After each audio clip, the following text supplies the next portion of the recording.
penambahan ya. Jadi ilmu ini semakin bertambah, semakin barokah dengan kita infakkan. Kemudian makna yang lain daripada zakat itu adalah as-sholah, yang berarti yang lebih baik.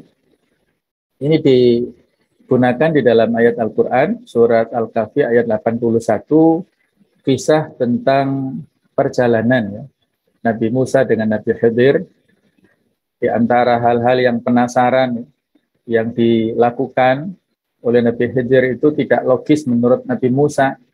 Ada perahu ditenggelamkan, ada anak atau ada tembok yang jatuh atau yang roboh dibangun kembali, ada anak yatim malah dibunuh. Nah, ini jawaban untuk yang ketiga ini ya.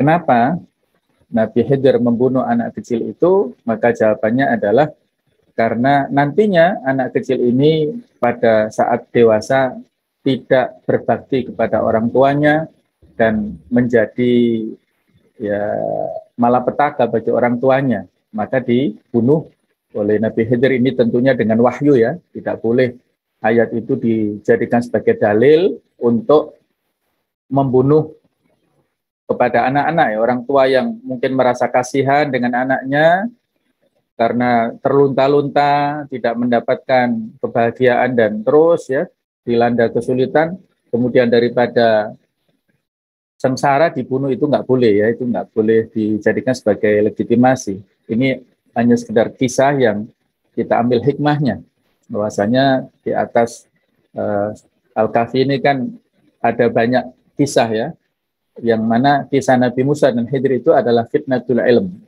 yaitu cobaan tentang masalah ilmu. Nabi Musa yang merasa paling tahu, tetapi ternyata ada orang lain yang lebih tahu. Yang dalam bahasa kita di atas langit masih ada langit ya. Jadi kita tidak boleh merasa lebih tahu daripada orang lain. Justru dalam hal ilmu, kata Umar bin Khattab, ada klasifikasi ya. Kalau orang yang baru tahu itu merasa sok tahu dan merasa paling tahu. Kalau orang lebih tahu itu dia tawadhu. Kalau orang yang paling berilmu, dia itu merasa tidak tahu apa-apa. Jadi kalau Bapak Ibu sekalian yang di sini itu barangkali ada pada posisi yang ke-1, ya harus ditingkatkan lagi ya. Untuk posisi yang kedua yaitu kita tawadhu dengan ilmu, apalagi yang ketiga kita merasa tidak tahu apa-apa. Kata Imam Syafi'i, semakin saya belajar, maka semakin saya mengetahui kebodohan saya. Ternyata ilmunya masih luas ya, Islam ini luas, yang ya sangat luas ilmu yang harus kita pelajari bersama ya. Baiklah, jadi kata-kata yang relevansi di sini adalah Allah Ta'ala berfirman, fa'aradna an yubtilahuma rabbuhuma khairan minhu zakata wa aqraba rahma. Dan kami menghendaki supaya Rob mereka mengganti bagi mereka dengan anak lain yang lebih baik kesuciannya dari anak itu yang telah dibunuh tadi, supaya Allah menggantikan generasi yang muncul dari keluarga itu yang lebih baik daripada yang meninggal itu. Nah, relevansinya adalah penggunaan kata-kata zakatan adalah solahan, yaitu sebuah kebaikan yang lebih baik. Kata-kata zakatan bermakna solahan. Ini pendekatan dari sisi bahasa. Ya. Kemudian pengertian bahasa tentang zakat itu adalah tathir. Ini yang juga banyak dipakai adalah dari kata-kata tohara itu hiru tathiron atau mensucikan. Penggunaannya diantaranya dalam Al-Quran ada 2 ayat ini. Yang pertama ayat yang kita baca di surat Asy-Syams, qad aflaha man zakkaha. Sungguh telah beruntung siapa orang yang mensucikan jiwanya. Jadi kata-kata zakka yuzaki tazkiyah. Nah, tazkiyah itu adalah isim masdar dari kata-kata zakka. Artinya adalah mensucikan. Yang biasa kita sebut tazkiyatun nufus, mensucikan jiwa, khususnya menjelang Ramadan ini, yaitu persiapan ruqyah dengan tazkiyatun nufus. Ada tadabur singkat ya, mohon maaf, dari ayat ini. Di dalam tafsir Ibnu Katsir itu disinggung ya, tentang masalah korelasi antara ikhtiar insani dengan takdir robbani. Nah, ikhtiar insannya di sini adalah zakah. Kita berusaha untuk mensucikan jiwa, maka takdir robbaninya Allah memberikan al-falah kepada kita. Kebalikannya, waqad khaba man dassaha. Kalau kita mengotori jiwa kita, itu adalah ikhtiar usaha manusiawi, kita abai terhadap diri kita, terhadap jiwa kita, maka qad khoba, Allah memberikan kegagalan, memberikan kemelaratan kepada kita. Nah, jadi di sini ada keseimbangan ya antara usaha-usaha secara manusiawi dan takdir Allah Ta'ala. Dan inilah madzhab Ahlussunnah wal Jamaah dalam bab akidah yang tidak ekstrim kanan, tidak ekstrim kiri, tidak seperti Qadariyah dan juga tidak seperti Jabariyah, tapi pertengahan, menggabungkan antara usaha secara manusiawi dan takdir Allah Subhanahu wa Ta'ala. Kemudian penggunaan kata-kata zakat, pendekatan secara bahasa, juga kita lihat pada surat At-Taubah 103, ayat ini juga menjadi dalil ya nanti bagi orang yang memungut zakat atau amil zakat. Allah Ta'ala memerintahkan kepada Rasulnya, khudh min amwalihim. Ambillah zakat dari harta-harta mereka. Sodakotan, yaitu sebagai sodakoh. Dalam Al-Quran, kata-kata sodakoh itu bisa bermakna zakat. Tutohiruhum, yang fungsinya adalah membersihkan mereka, wa tuzakihim, dan juga mensucikan mereka biha, dengan sedekah tersebut. Washolli alaihim, dan berilah doa kepada mereka. Inna sholataka sakanul lahum, sesungguhnya doamu itu bisa menenteramkan mereka. Wallahu sami'un alim, dan Allah Maha mendengar lagi Maha mengetahui. Jadi ada kata yang terulang di sini, wa tuzakihim, itu muratif atau sinonim daripada tutohiruhum. Tathir ya, tathir ini isim masdarnya. Tutohirum ini fi'il mudhari'nya. Jadi kata kerja bentuk sekarang atau akan datang, ini sama artinya. Bahwa zakat itu dari harta adalah tathirun lil amwal wa tazkiyatun nufus, ya, bisa mensucikan harta kita, mensucikan jiwa kita. Nah, inilah kata-kata penggunaan zakat di dalam ayat-ayat Al-Quran. Nah, sedangkan secara istilah, jadi sudah saya sampaikan, makna secara lughawi, sedangkan berikut adalah al-makna al-istilahi atau asyara'i, pendekatan secara istilah tentang zakat itu bagaimana. Ini saya kutip dari Al-Mawsu'ah Al-Fiqhiyah Al-Kuwaitiyah, yang mana definisi itu kan banyak ya, tinggal kita cuplik dari mana sesuai dengan yang kita selera kita. Nah, ini diantaranya adalah yang disebutkan bahwasanya zakat secara istilah itu adalah ada'u haqqin, menunaikan kewajiban yajibu fi amwal, ya. Hak yang wajib pada harta-harta makhsusoh, yang secara khusus. Jadi bukan semua harta, tapi adalah harta-harta yang secara khusus.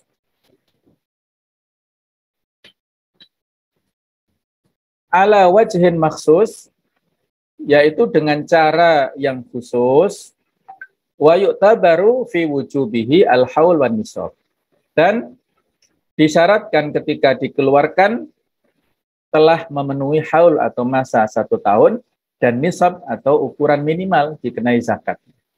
Jadi dari definisi ini mencakup ya, dari sisi objeknya, harta yang kita keluarkan itu adalah secara khusus.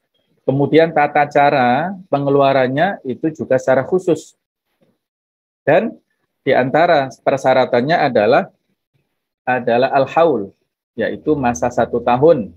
Ini untuk zakat mal, kemudian juga harus ada nisabnya. Ini adalah juga terkait dengan zakat mal. Nah, Bapak-Ibu sekalian, adapun pembahasan berikutnya tentang hukum, saya kira sudah tidak kita ragukan lagi, para ulama adalah sudah berijma, sudah sepakat bahwasanya zakat ini adalah salah satu daripada rukun Islam yang wajib untuk kita lakukan, dan wajibnya itu fardu ain. kewajiban yang dibebankan kepada setiap individu, setiap orang. Berdasarkan ayat di antara dalam Al-Quran, wa aqimus sholata wa atuz zakah. Dan dirikanlah sholat serta tunaikanlah zakat. Perintah zakat berulang dalam Al-Quran 32 kali, ini menurut satu pendapat. Ada yang mengatakan 28, Allah alam, tapi yang jelas banyak ya. Ada bergandengan antara iqamatus shalah wa ita'uz zakah ini. Kalau sholat itu kaitannya adalah hablum minallah, ibadah mahdhur ritual, komunikasi antara seorang mukmin dengan Allah secara langsung. Sedangkan zakat itu adalah ibadah maliyah, yang itu kaitannya dengan hablum minan nas, yaitu hubungan antara seseorang dengan yang lainnya. Jadi ada keseimbangan antara ibadah sosial dan ibadah ritual dan ibadah sosial. Walaupun zakat juga sama, ibadah yang kaitannya ibadah mahdhur, tapi banyak dampaknya kepada horizontal, kepada sesama manusia. Jadi posisi antara sholat dan zakat ini adalah hampir seimbang dan banyak dikorelasikan dalam Al-Quran. Dan basisnya adalah fardu ain, bukan fardu kifayah. Jadi fardu ain adalah fardu kepada al-ain bimana al-fard, yaitu individu, setiap orang, setiap jiwa, yang mana di sini nanti akan kita bahas tentang masalah zakat fitrah ya, khususnya itu kepada setiap orang. Nah, langsung kepada macam-macam zakat, ada zakat fitrah dan zakat mal. Bapak Ibu sekalian, yang perlu saya ingatkan ya, bahwa ketika kita bicara tentang masalah rukun Islam, itu sebenarnya bukan hanya zakat fitrah, tapi adalah juga zakat mal. Sehingga kalau mungkin ya, mohon maaf selama ini banyak di antara kita yang masih dalam kategori mustahik, mohon maaf ya, berarti kita masih belum bisa menunaikan rukun Islam dengan sempurna. Ya mungkin kaitannya sama dengan haji juga ya, kalau haji kan juga sama, istitoah ya. Walillahi 'alan nasi hajjul baiti man istata'a ilaihi sabila. Istitoah juga menjadi persyaratan yang harus dipenuhi untuk seorang wajib haji. Nah, demikian pula dalam hal penunaian zakat mal ini adanya kemampuan yaitu nisab tadi kan. Tetapi memang stresnya beda. Kalau zakat fitrah itu adalah bersifat pribadi, bertujuan untuk membersihkan jiwa setiap orang. Sedangkan zakat mal itu tujuannya adalah untuk membersihkan harta kita. Masing-masing ini adalah tidak terpisahkan dalam arti itu adalah merupakan rukun Islam yang sebisa mungkin kita berusaha untuk menunaikannya. Kalau dalam istilah ekonomi ada mustahik, ada muzaki, berarti sebisa mungkin kita semua menjadi muzaki yang memberikan zakat ya, dan itu tentunya harus kita kejar dan memiliki nisab ya, pendapatan minimal untuk diwajibkannya zakat kepada kita. Jadi usaha untuk kita menjadi aghnia itu konsekuensi syar'i yang harus kita lakukan. Dulu pada zaman Khalifah Umar bin Abdul Aziz, itu ketika diumumkan siapa di antara masyarakat yang tergolong mustahik, ketika didata oleh Khalifah, tidak ada yang mendaftarkan.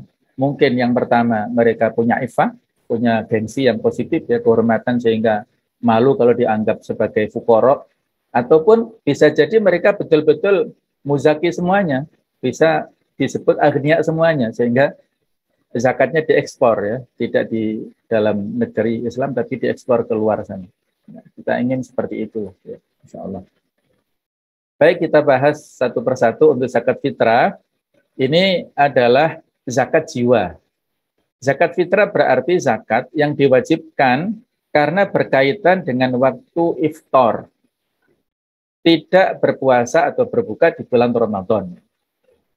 Jadi ini kaitannya dengan Idul Fitri ya. Idul Fitri itu ada dua makna, walaupun sebagian hanya mengatakan satu ya, tapi saya cenderung dua lah ya.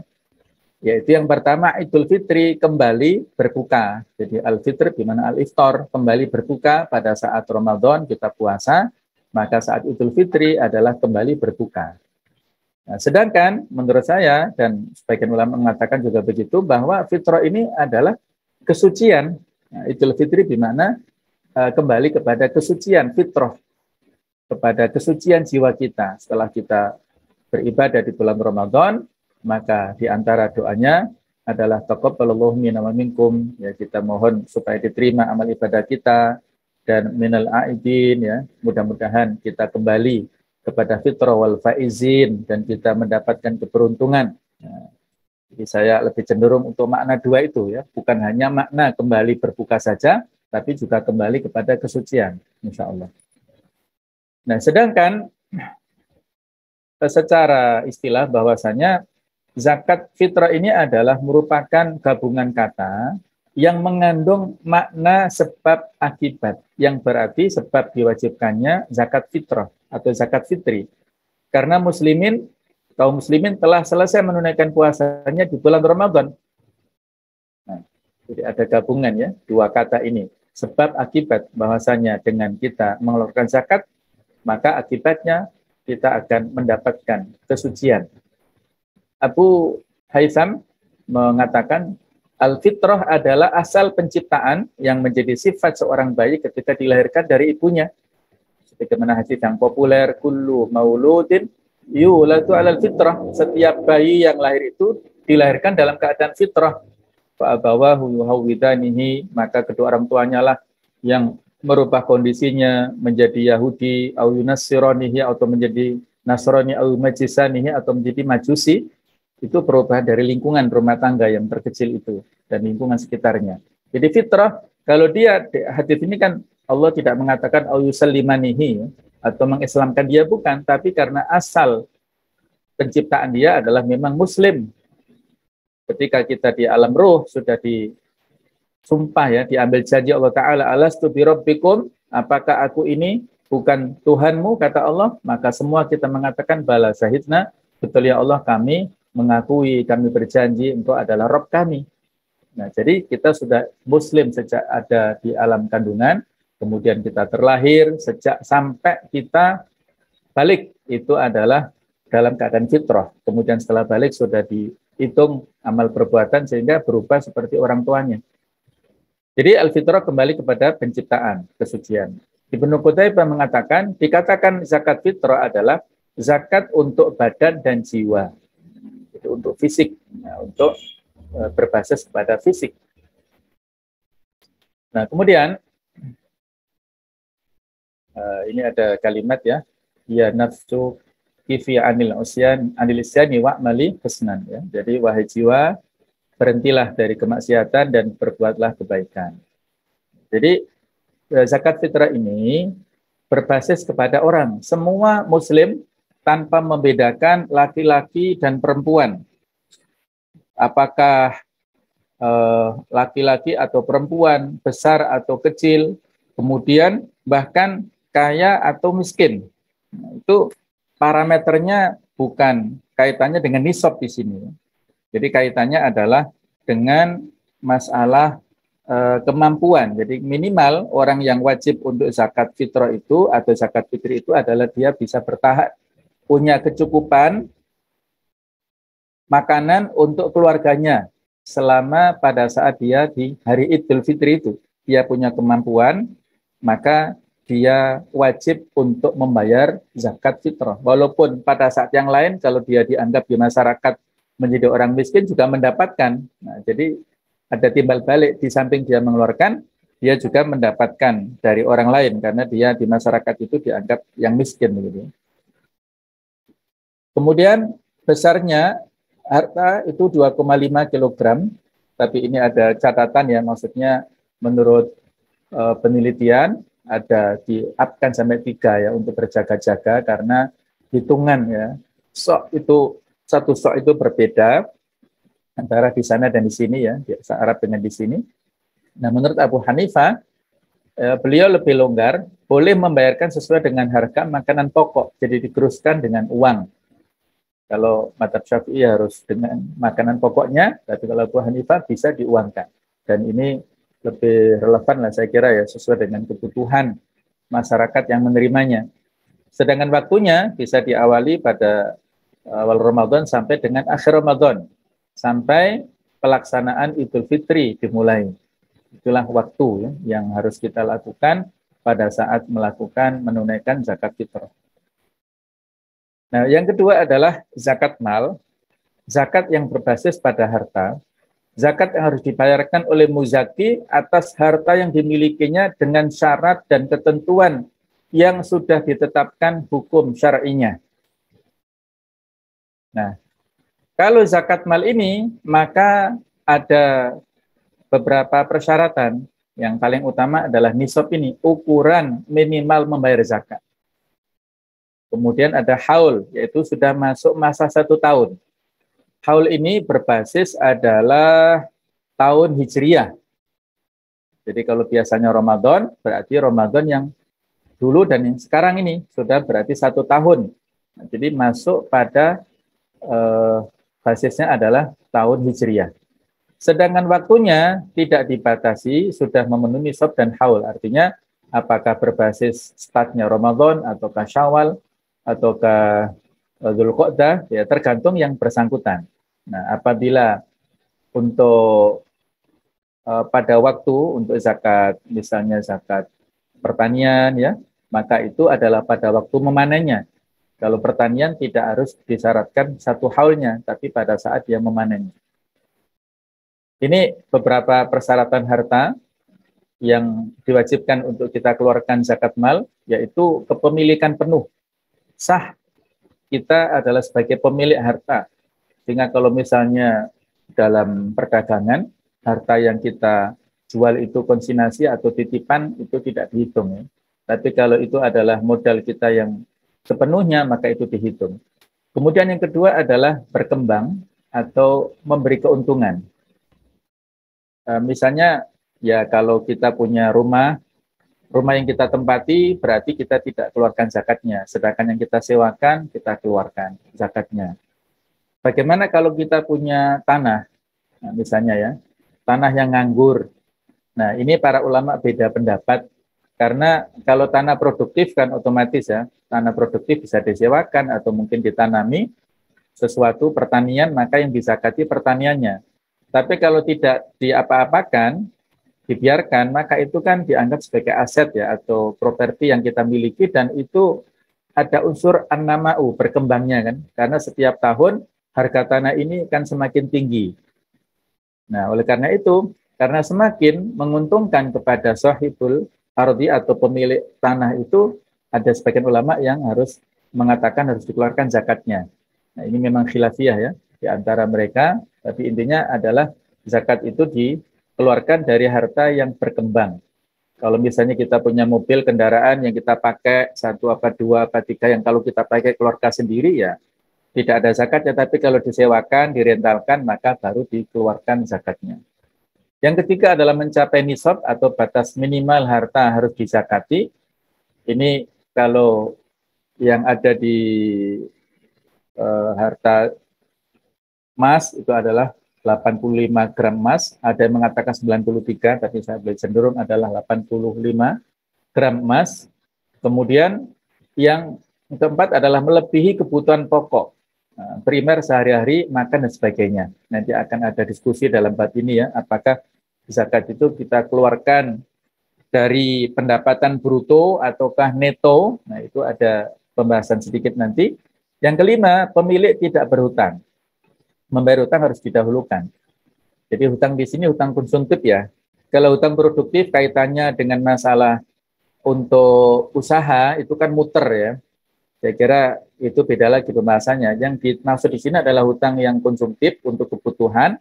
Kalau dia banyak hutangnya berarti al-ghorimin, orang yang hutang, maka itu dia malah mendapatkan mustahik ya, termasuk kategori mustahik yang berhak mendapatkan zakat malahan. Yang keenam adalah haul, harta sudah mencapai 1 nisab dan telah melewati masa 1 tahun. Nah, misalnya kalau kita menyimpan uang di rekening bank, kemudian sudah lewat 1 tahun dan sudah lewat nisabnya, maka kita keluarkan zakatnya setiap tahunnya. Ini golongan yang berhak untuk menerima zakat, ada 8 ini. Dan saya sampaikan mumpung ingat ya, 8 asnaf ini adalah golongan yang berhak untuk menerima zakat mal. Sedangkan yang berhak menerima zakat fitrah itu hanya fuqara wal masakin saja. Mungkin sudah tahu kita atau mungkin belum, ya kita sampaikan sekarang ini. Jadi kalau zakat fitrah itu untuk fakir miskin saja. Sedangkan 8 asnaf ini adalah untuk penerima zakat mal. Innama shadaqatu. Sesungguhnya zakat itu, jadi kata-kata sodako di sini maknanya adalah zakat, bukan sodako infak gitu ya. Sesungguhnya sodako itu hanyalah diberikan lil fuqara kepada orang miskin, orang fakir, mohon maaf ya, para fuqara, orang-orang yang fakir. Fakir itu secara bahasa adalah orang yang butuh, orang yang membutuhkan. Wal masakin, orang-orang miskin. Kemudian wal amilina 'alaiha, yaitu para amil zakat, para pekerja zakat, para pemungut zakat. Wal mu'allafati qulubuhum, dan orang yang dilunakkan hatinya, yaitu para mu'allaf. Kemudian wa firriqab, yaitu budak yang ingin memerdekakan dirinya. Wal gharimina, kemudian juga orang-orang yang hutang, wa fisabilillah, di jalan Allah, wa binisabil, orang yang ada dalam perjalanan, walaupun dia kaya di kampung halamannya, kalau dia merantau uangnya habis, berarti dia juga mustahik. Fariidatan minallah, itu adalah sebagai kewajiban dari Allah, wallahu alimun hakim, dan Allah maha mengetahui lagi maha bijaksana. Jadi inilah mustahik zakat yang kita ambilkan dasarnya surat At-Taubah 60, fakir. Siapakah mereka? Yaitu orang yang tidak bisa memenuhi kebutuhan pokok sehari-hari karena sudah tidak bisa berusaha lagi atau tidak kuat dan sebagainya. Ada yang mengatakan fakir ini yang tidak punya pekerjaan tetap, tetapi dan juga dia kalau dia mendapatkan 1-2 pekerjaan, misalnya dia nggak mencukupi. Ada orang yang nggak punya pekerjaan tetap, sekali bekerja bisa mencukupi kebutuhan 5 bulan, 1 tahun, berarti bukan orang fakir ya, orang yang kaya ya. Jadi orang fakir itu dia tidak punya pekerjaan tetap dan dia tidak bisa memenuhi kebutuhan sehari-hari. Sedangkan orang miskin adalah orang yang sudah berusaha, sudah bekerja, tetapi hasilnya tidak bisa memenuhi kebutuhan sehari-hari. Ada pekerjaan tetap, ya mungkin sebagai, mohon maaf ya, sebagai buruh atau sebagai kuli dan sebagainya ya, tapi pendapatannya tidak mencukupi kebutuhan sehari-hari.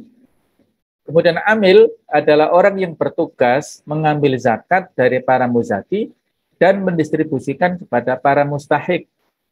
Ini yang sekarang dilegalkan menjadi badan amil zakat gitu ya.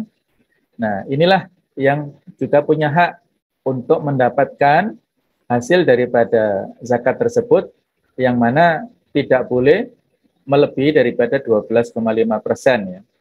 Jadi kalau 8 ini dibagi, kalau 8 asnaf ini ya, 100% dibagi 8 itu kan 12,5. Nah, untuk operasional amilin itu tidak boleh melebihi 12,5%. Nah, kalau yang kurang dari itu alhamdulillah.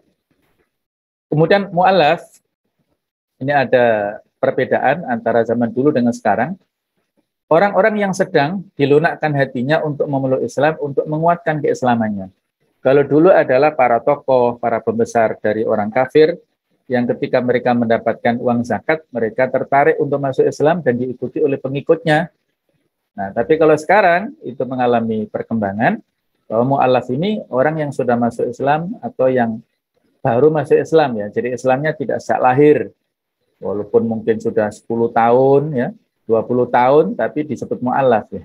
Itu istilah di kita ya. Nah, jadi kalau untuk awal-awal yang baru masuk Islam, boleh kita berikan kepada yang bersangkutan supaya dia kuat dalam hal keislamannya. Oh, seperti inilah Islam, memiliki kepedulian ya, saya diperhatikan, saya dikasih modal misalnya dari uang zakat. Nah, itu menjadi lunak ya, mu'allaf ya. Jadi hatinya menjadi terpaut. Nah, taklif ya, takliful qulub. Ada ikatan hati dari dia kepada Islam karena uang zakat yang telah dia dapatkan itu. Nah, kemudian wafir riqab tadi, itu budak atau hamba sahaya, zakat digunakan untuk membebaskan orang-orang yang sedang menjadi budak. Insya Allah sekarang sudah tidak ada. Kemudian adalah gharimin, orang-orang yang mempunyai hutang dan tidak mampu membayarnya. hutang konsumtif maksudnya ini ya. Kemudian fisabilillah, orang yang bekerja ikhlas berjuang di jalan Allah atau sesuatu yang diproyeksikan untuk kepentingan di jalan Allah. Fisabilillah inilah yang mengalami perluasan makna sekarang ini. Ya misalnya kalau zaman dahulu kan kaitannya dengan peperangan. Para mujahidin yang berperang fisabilillah, kemudian membangun rumah sakit untuk keperluan perawatan orang-orang yang sakit pada saat selesai berperang dan sebagainya, kaitannya dengan peperangan. Tapi kalau sekarang ini fisabilillah ini mengalami perluasan makna. Apapun proyek yang kaitannya untuk i'la'u kalimatillah itu masuk kategori fisabilillah. Misalnya untuk madrasah, untuk ma'had, untuk masjid, ataupun untuk panti asuhan, untuk apapun itu masuk fisabilillah ini. Jadi kalau anak yatim nggak masuk di sini ya. Kenapa anak yatim nggak masuk? Karena anak yatim belum tentu fakir miskin. Ada anak yatim yang justru kaya. Nah, bagaimana? Apakah wajib zakat? Para ulama beda pendapat. Anak kecil yang yatim, yang mana dia punya kekayaan dari warisan, maka yang kuat adalah dia tetap mengeluarkan zakat karena zakat ini berbasis kepada hartanya, bukan semata-mata kepada anaknya, walaupun mungkin dia belum balik ya. Nah, tapi dia punya kekayaan, maka dikeluarkan zakatnya oleh siapa? Walinya. Walinya kan mungkin pamannya atau saudaranya. Asalkan zakat itu diwariskan kepada anak itu ya, bukan titipan semata-mata. Jadi fisabilillah itu umum untuk dakwah, untuk penyebaran pembelian buku-buku inventaris ya, untuk masjid, untuk perpustakaan dan macam-macam, itu masuk kategori fisabilillah yang luas maknanya. Sedangkan Ibnu Sabil, musafir, ya adalah orang yang sedang melakukan perjalanan jauh dan kehabisan biaya, nggak bisa mudik, nggak bisa, ya misalnya anak-anak mahasiswa ya nggak bisa mudik karena ini dan sebagainya, maka kita kasih ongkos untuk biaya pulang misalnya, itu boleh. Allah a'lam bishawab. Nah inilah harta-harta yang kita sebut dengan zakat mal tadi ya. Ada emas, simpanan emas yang sudah 1 tahun, kemudian ada perak, simpanan perak yang sudah 1 tahun juga. Kemudian adalah yang ketiga uang, simpanan uang yang dimiliki oleh seseorang dan sudah sampai pada nisabnya. Kemudian ada yang keempat zakat tijarah, yaitu zakat harta dari perniagaan, setiap hasil perdagangan. Kemudian yang kelima adalah hasil pertanian dan buah-buahan. Yang keenam adalah hewan ternak, baik itu unta, sapi, atau kerbau, kambing, ataupun domba.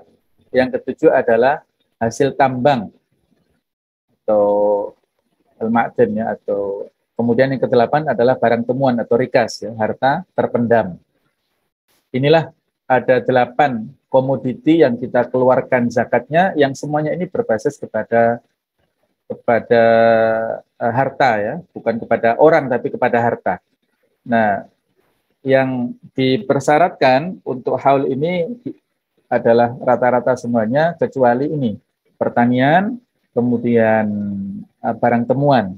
Ini pada saat ditemukan atau kita dapatkan harta itu. Baik, kita langsung ya kepada contoh. Ini sekedar contoh tabel perhitungan, tidak secara keseluruhan ya, tapi sebagian saja. Jadi zakat mal atau zakat harta yang harus dikeluarkan jika sudah masuk kategori haul dan nisab. Nah, misalnya ini ada istilah baru zakat profesi, tidak ada disebutkan dalam buku-buku klasik, tapi ini menjadi sebuah hasil ijtihad dari para ulama kontemporer karena kaitannya dengan masalah pendapatan. Karena mungkin zaman dulu kan tidak ada pendapatan rutin ya, setiap bulan atau setiap waktu, ya, tapi mungkin langsung dari sesuatu yang tidak rutin. Nah, kalau zakat profesi ini kan kaitannya dengan pendapatan rutin. Ini ada 2 pendekatan, bisa dikiaskan dengan zakat pertanian dan bisa dikiaskan dengan zakat emas atau perak. Nah, kalau dikaitkan dengan zakat pertanian, maka bisa dihubungkan dengan nisab pertanian. Kalau beras 524 kg kurang lebihnya, kalau gabah itu sekitar 653 kg ya kurang lebihnya. Kalau gabah kan kita susah ngitungnya harganya berapa, kalau beras kan relatif ya, yang kita makan sehari-hari kita tahu. Maka untuk persyaratan ini haulnya itu dihitung setiap bulannya. Karena kita mendapatkan pendapatan tersebut, gaji itu setiap bulan, maka kita hitung berbasis per bulan. Kalau kita mendapatkan pendapatan di angka sekian, maka dihitung adalah per bulannya dengan kadarnya itu ya ini semacam pendekatan yang beda ya. Jadi nisabnya itu berbasis pertanian, kadarnya itu berbasis zakat emas. Nah, ini memang hasil ijtihad begitu. Karena kalau kita samakan nisabnya dengan pertanian banyak sekali, nanti bisa paling nggak kan 5% untuk pertanian ini. Nah, jadi di sini kadarnya 2,5%. Jadi gaji 1 bulan kali 2,5%. Nah, kalau itu dikiaskan dengan emas, maka menurut pendapat yang kuat adalah 85 gram. Nah, di 1 tahun. Jadi di takjil. Takjil di sini pakai ini hamzah ya, bukan pakai ain. Kalau takjil itu adalah untuk ini apa itu disegerakan, kalau ini ditunda, dirapel ya.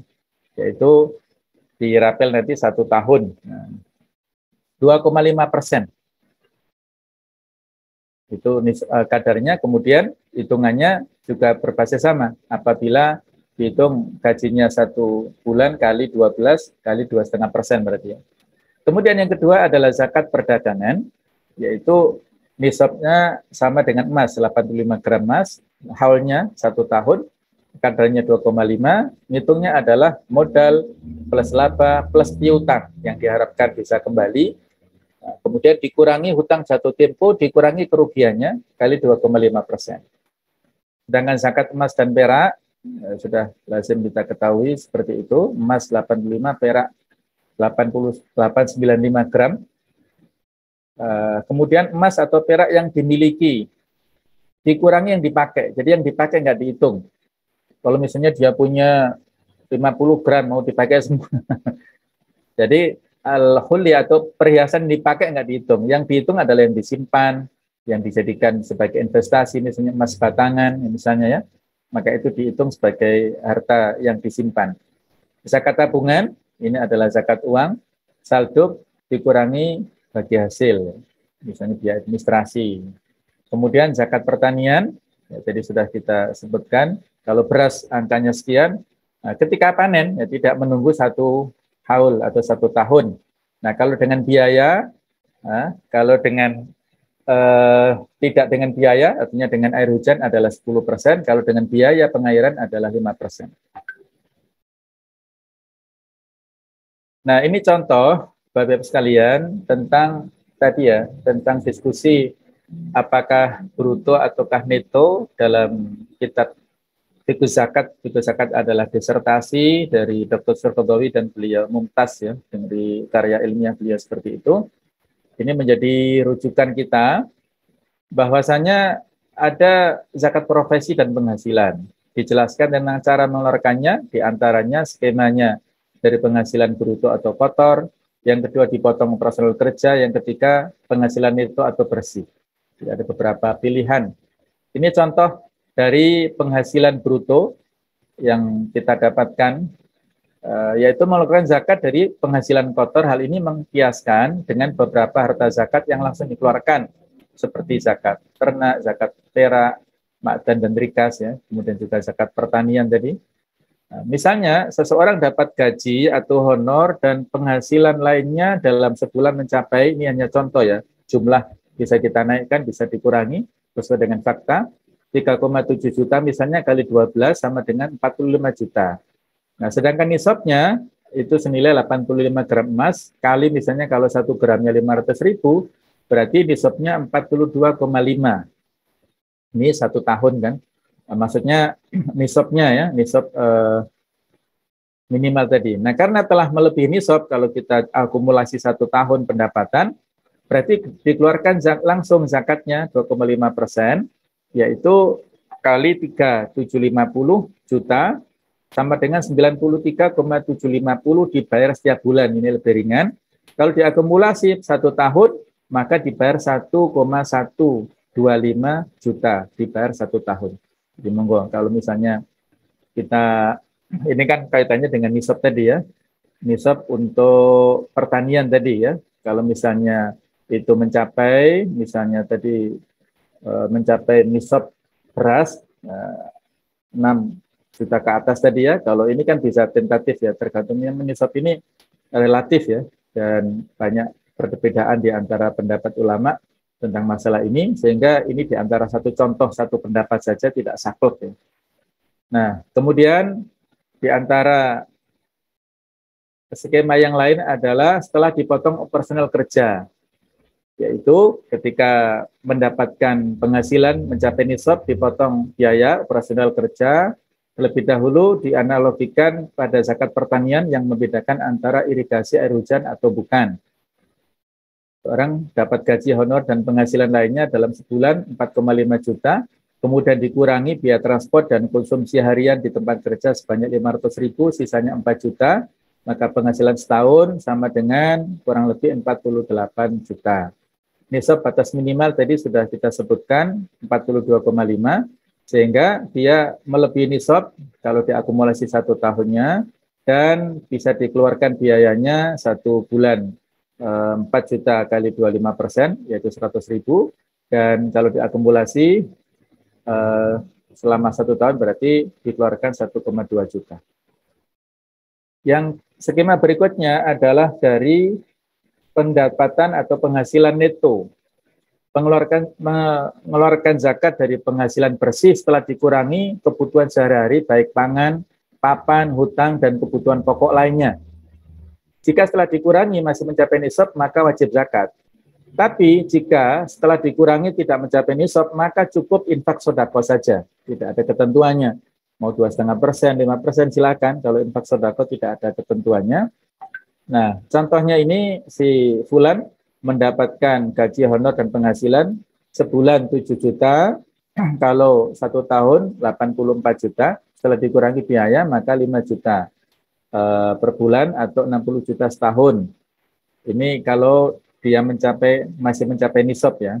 Jadi kalau dia tidak mencapai nisab, maka dia tidak wajib untuk mengeluarkan zakat, hanya infak ataupun sedekah saja. Allahu a'lam bishawab.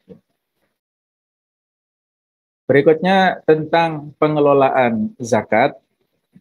Pemerintah mendirikan basis pada tahun 1968 yang merupakan singkatan dari Badan Amil Zakat, Infak, dan Sedekah. Lembaga ini diharapkan mampu mendorong profesionalisme dalam pengelolaan zakat, infak, sedekah bagi umat Islam. Pengelolaan ZIS yang profesional akan memberikan beberapa keuntungan berikut ini. A. Pendistribusian ZIS akan lebih terorganisasi dan benar-benar sampai kepada pihak yang berhak menerimanya. B. Pemerintah dapat mengetahui berbagai potensi masyarakat dengan melihat data para penerima atau pembayar ZIS. Yang C. Masyarakat yang tidak mampu dapat menerima bantuan yang bermanfaat. Jadi inilah fungsi ya Badan Amil Zakat yang sangat penting ya keberadaannya di sekitar kita. Ada sebuah penelitian dari seorang peneliti, yaitu Nurul Faizah, ini membuat semacam skema ya, membangun ekonomi umat melalui finansial teknologi dan ZISFAH ini. Jadi potensi ZISFAH ini luar biasa ya.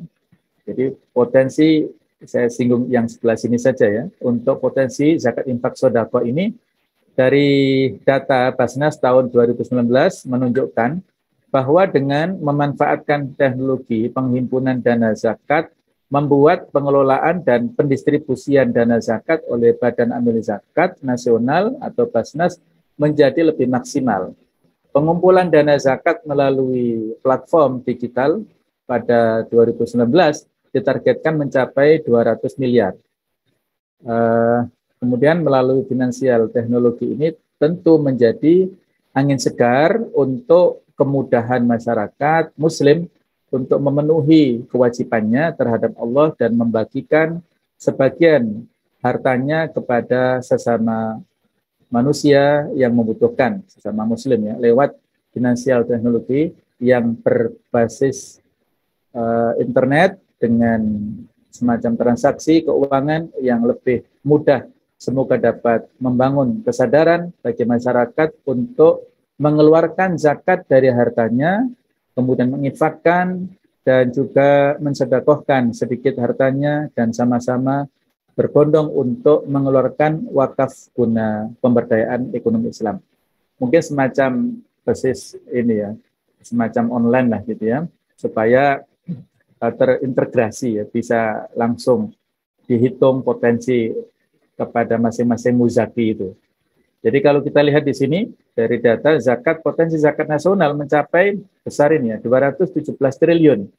Namun sejarah mencatat dari potensi yang ada hanya sekitar 37 triliun saja dana yang berhasil dikumpulkan.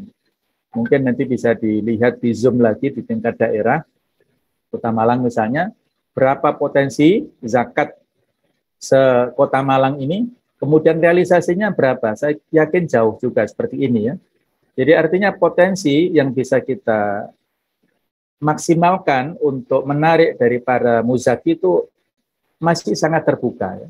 Dan dalam Islam ya ada zakat, sedekah, ada infak, ada wakaf, inilah yang bisa kita maksimalkan. Dan di surat Al-Hasyr ayat 7 itu kita prinsip Islam, ekonomi Islam itu adalah kaila yakuna dulatam bainal aghniya minkum. Harta itu supaya tidak hanya berputar pada orang yang kaya saja, tapi juga didistribusikan kepada fuqara wal masakin supaya mereka terentaskan dari keterpurukannya itu. Berikutnya yang juga termasuk di antara judul adalah fadilah kita menjadi amil zakat. Di antaranya saya sebutkan satu hadis riwayat dari Abu Dawud, an Rafi' ibnu Khadij. Qala, beliau mengatakan, sami'tu Rasulullah sallallahu alaihi wasallam yaqul, saya pernah mendengar bahwasanya Rasulullah sallallahu alaihi wasallam pernah bersabda, al-amilu ala shadaqah bil haqqi kal ghazi fi sabilillah hatta yarji'a ila baiti. Petugas zakat yang benar diibaratkan seperti orang yang berperang di jalan Allah hingga ia kembali ke rumahnya. Insyaallah ya. Jadi orang yang bertugas untuk menarik zakat, dia berjalan kaki, naik motor, naik kendaraan yang lainnya untuk menuju kepada orang yang muzaki, yang mengeluarkan zakatnya, kita ambil dan kita distribusikan, maka itu berarti seperti orang yang sedang berjihad, berjuang, berperang di jalan Allah, sampai dia kembali ke rumahnya. Maka profesi amil ini luar biasa ya. Banyak sekali keutamaan yang bisa kita dapatkan dari menjadi seorang amil.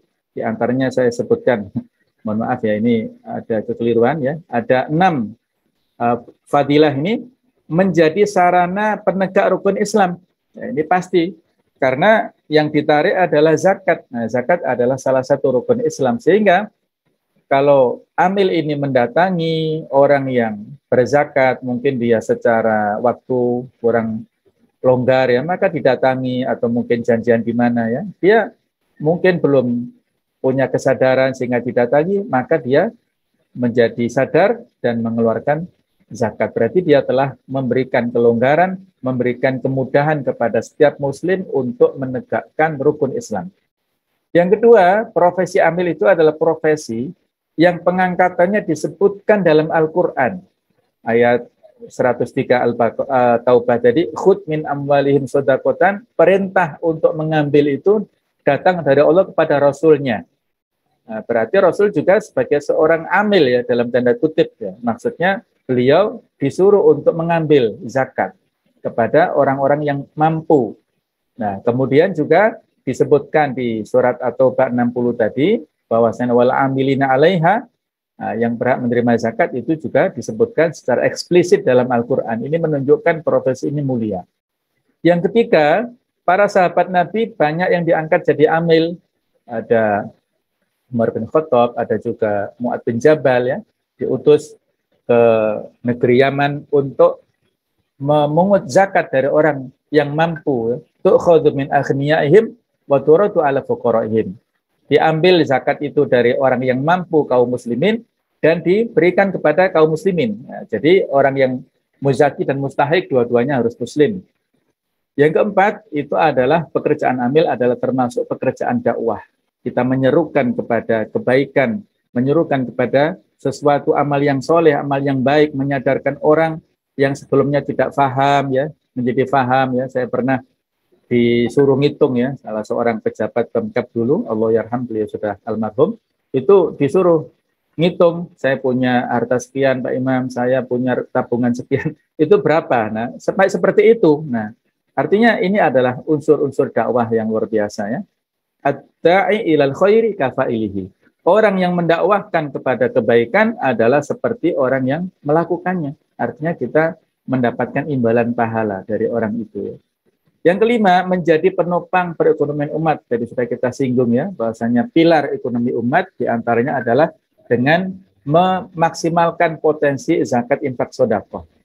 Jadi ketika kita sebagai seorang amil menjadi penghubung antara orang yang berzakat dengan orang yang mustahik ya. Dan memang dalam Islam itu dianjurkan ketika kita zakat lewat perantara ya. Ini etikanya saja adab ya, tidak mesti ya. Bisa kita langsung kepada tetangga, kepada keluarga yang famili maksudnya, bukan keluarga inti ya. Tapi sebaiknya etikanya lewat badan amil zakat. Kenapa? Supaya kalau kita berikan langsung itu ada suasana seolah-olah kita memberi jasa kepada orang yang berhak menerimanya. Ya. Padahal sebenarnya uang zakat itu adalah hak dia yang dititipkan Allah kepada kita. Gitu. Kalau kita memberi langsung seolah-olah kita memberi menanam kebaikan tadi, dan seolah-olah kalau dia misalnya berlaku yang kurang baik, kita ada unsur-unsur ngundat-ngundat dalam diri. Tak kayak duit kok enggak, terima kasih misalnya ya. Tapi kalau kita titipkan kepada pihak ketiga, kepada badan amil zakat, maka itu bisa meminimalisir rasa-rasa kemanusiaan yang ada dalam diri kita, lebih mengikhlaskan kita tidak merasa memberi jasa kepada mustahik. Pokoknya banyak hal yang positif lah ya. Nah, dan lain sebagainya. Walaupun kalau kita kasih sendiri juga nggak apa-apa, tidak masalah, tapi lebih utama kita lewat perantara ya. Yang keenam adalah ladang pahala ya. Otomatis ini apabila tadi sudah disinggung ya, bahwasanya al-amilu ya, orang yang menjadi amil itu adalah seolah kal-ghazi fisabilillah, seperti orang yang berjihad di jalan Allah. Jadi pahala setiap langkah yang kita jalankan, setiap bensin barangkali dari kendaraan yang kita pacu, maka itu bernilai pahala di sisi Allah Ta'ala dan tidak ada yang sia-sia. Wa ma anfaqtum min syai'in fahuwa yukhlifuh, di surat Saba 39. Apapun yang kalian belanjakan fisabilillah, maka Allah yang akan menggantinya. Tidak ada yang sia-sia semuanya ya. Ini tambahan dari hikmah zakat, memperoleh ridho Allah Ta'ala. Kedua adalah membersihkan harta kita, memelihara harta dari supaya lebih barokah. Kemudian ini adalah sebagai wujud syukur. Wa amma bi ni'mati rabbika fahaddits. Adapun dengan nikmat Allah maka kita mengekspresikan dan mensyukurinya dengan cara mengeluarkan zakatnya itu. Hikmah zakat yang lain adalah menjauhkan sifat tercela, iri hati dan sebagainya kepada orang yang muzaki ya, artinya kesenjangan sosial menjadi tidak ada, sehingga mereka para mustahik itu bahkan mungkin mendoakan ya kepada orang yang berzakat, mengurangi kemiskinan. Zakat yang diterima bisa menjadi sarana untuk memenuhi kebutuhannya dan penyemangat untuk berusaha. Mustahik semakin semangat untuk keluar dari zona nyamannya. Mudah-mudahan Allah Ta'ala memberikan ya, kelancaran kepada tugas-tugas kita semuanya. Jazakumullah khairan katsira ala husni ihtimamikum. Subhanakallahumma bihamdik asyhadu an la ilaha illa anta astaghfiruka wa atubu ilaik. Assalamualaikum warahmatullahi wabarakatuh.